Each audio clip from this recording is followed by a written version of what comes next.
Joshua and Edward come out onto the veranda at dawn, where Joshua tells a story of the creation of the earth and its moon by a great spirit.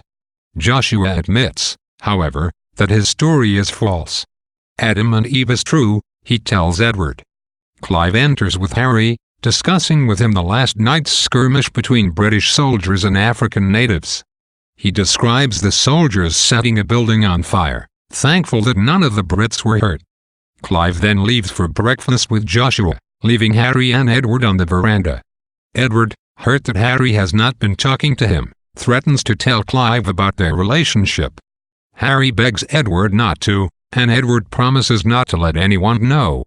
Harry upsets Edward again when he tells Edward he will be departing soon, but the discussion ends quickly when Harry leaves as Ellen arrives to get Edward for breakfast.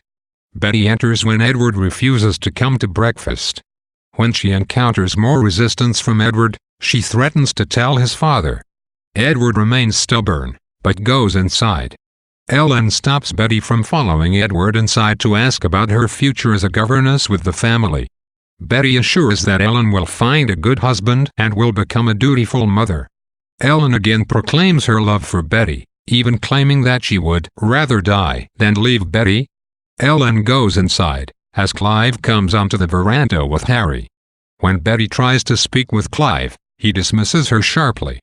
Clive tells Harry that he knows of Harry's romance with Betty, but he quickly assures Harry that their friendship cannot be destroyed by the weaker sex. Clive then speaks of his pride in England, and lectures Harry on the importance of male comradeship. Harry, perhaps taking Clive's rhetoric the wrong way, takes hold of Clive. Clive draws away in disgust, attacking Harry's perversion as a disease. Harry begs for Clive's understanding, but Clive demands that Harry marry Mrs. Saunders. Clive summons Mrs. Saunders and steps aside to watch as Harry proposes to her. Mrs. Saunders dismisses Harry's request and turns to Clive, informing him that British soldiers have killed Joshua's parents in the recent skirmishes. Harry calls for Joshua. When Joshua arrives, Clive makes a weak attempt to comfort him by offering him the day off. Betty arrives with Edward to find out what is happening as Joshua exits. Edward asks Harry what has happened, but Harry tells him to leave. Ellen comes out to help Harry and Betty get Edward inside. Finally, Clive insists that Edward go inside. Edward goes, along with Betty and Ellen, as Maud comes outside. Clive forces Maud to go back inside and calls for Ellen to come back outside.